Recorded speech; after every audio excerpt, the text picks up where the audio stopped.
Peke sa peke, tunay sa tunay. Oo, yan ang pananaw na pilit kong isinasabuhay.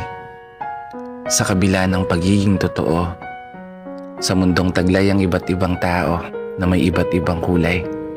Iba't ibang tao, yung ilan may nakatagong sungay.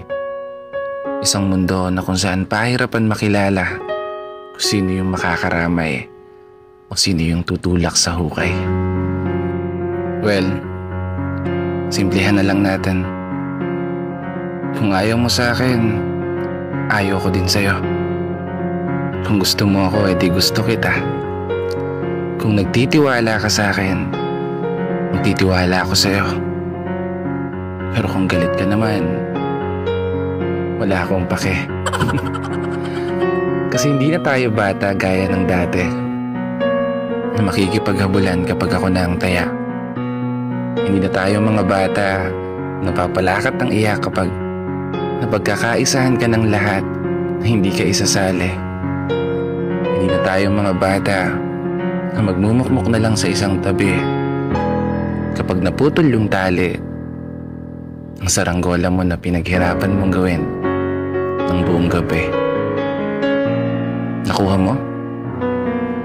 Hindi na tayo mga bata magdadamdam ng sobra kapag hindi nabili ang gusto nating laruan.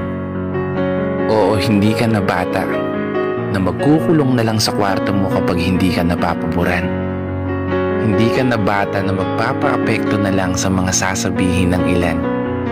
Dahil hindi ka na bata na basta na lang magpapatalo sa nararamdaman.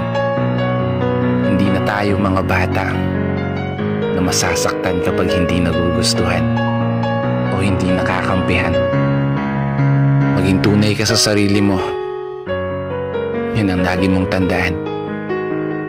Huwag na huwag mong ipagpapalit ang sarili mong kaligayahan dahil lamang sa kung paano kapakitunguhan ng ilan. Sa totoo lang, hindi to tungkol sa kung sinong tunay o kung sino yung peke sa'yo. Tinapik lang kita at pinaalala na hindi ka na bata. Kaya gawin mo kung anong gusto mo.